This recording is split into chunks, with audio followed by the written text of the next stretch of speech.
Hey, John. Hi. How are you? We're good today. It's Friday. It's always good as a Friday. Good, yeah, right before the weekend. So I just did a little video clip of, I'm not an expert, but it looked like a bunch of Russian weapons. Ah, you'd be right. That is proof that we're working hard. Our little Wojtek, our Polish designer, he's working hard on the new bolt-action Russians. And they were the ones where we made, where there was a separate weapon sprue, which we thought was really cool, and it is cool. But we're going to model them into the hands of the guys now, so they'll fit far better, like with all our other model ranges. So redoing the Russians at the moment, so I thought I'd bring in some of the guns, so Wojtek can see how they all fitted into the arms and everything. So that's the story there. Very exciting. It is. Now I'm hoping, as well as our audience is hoping, that you brought the rest of your Japanese to show us. Yeah. It was a half-finished army, and so I've had about 8 or 9 days to add some extras. So Great. Here they are now. Perfect. Yeah, a week ago I brought in my Japanese, and Melissa took lots of pictures of all the infantry, a couple of the big tanks, and so I thought I'd go and finish off my army. And this is the second half to my army, giving me options. Now the Japanese weren't known for fielding hundreds of tanks, but they did field several thousand during the war. So I thought I'd go for a surprise for the Americans and field 3 of the Har-Go. These are little tiny tanks, small guns, terrible armour. But if you're an infantryman in your foxhole, you wouldn't want one of these trundling towards you unless you had a lot of fire support. So this is an option just to take 3 light tanks. And again,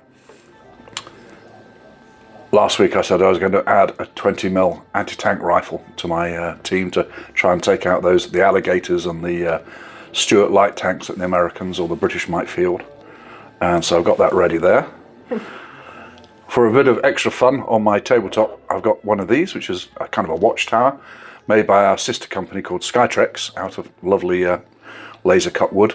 And in there you could put probably, obviously, artillery observer, 20mm anti-tank rifle, heavy machine gun, and that's just really nice. I'll probably camouflage it up with some banana fronds and stuff, make it look less stark. To keep those pesky American flyers away, we've got a 20mm anti-aircraft gun, which also doubles as an anti-armor gun. I'm really happy with that, 3-man crew. Quite devastating on the battlefield. And this baby here, a large howitzer, and this can ruin anybody's day, including probably suppressing armour, I think. It's a big shot when it comes in. And that really concludes my Japanese army. I'm very happy with it. It's fought once and did well. And banzai. Fantastic. Thank you so much for bringing that in for us. I know you said that you fought with it once, and that was the battle you were going to have just shortly after we... That's right. And so you won? We did all right, yes. We got the victory. Amazing. Well, thank you again so much for bringing that in. Anything else you'd like to talk about today? No, just my lovely t-shirt. I'm a cat fan, yeah. Obviously. I love that. Yes. We're going to get people asking where you got that from. No, I don't know. My friend sent it to me in the post. So I just wanted to thank everybody for listening in and watching these videos that John and I have made over the last 2 years. It's been great fun. I am moving on to a new position in the company, and so somebody else will be taking over this role, and I'm sure they're going to do amazingly. So until then, thank you again to everybody, and thank you so much, John. Thank you, Melissa. Cheerio.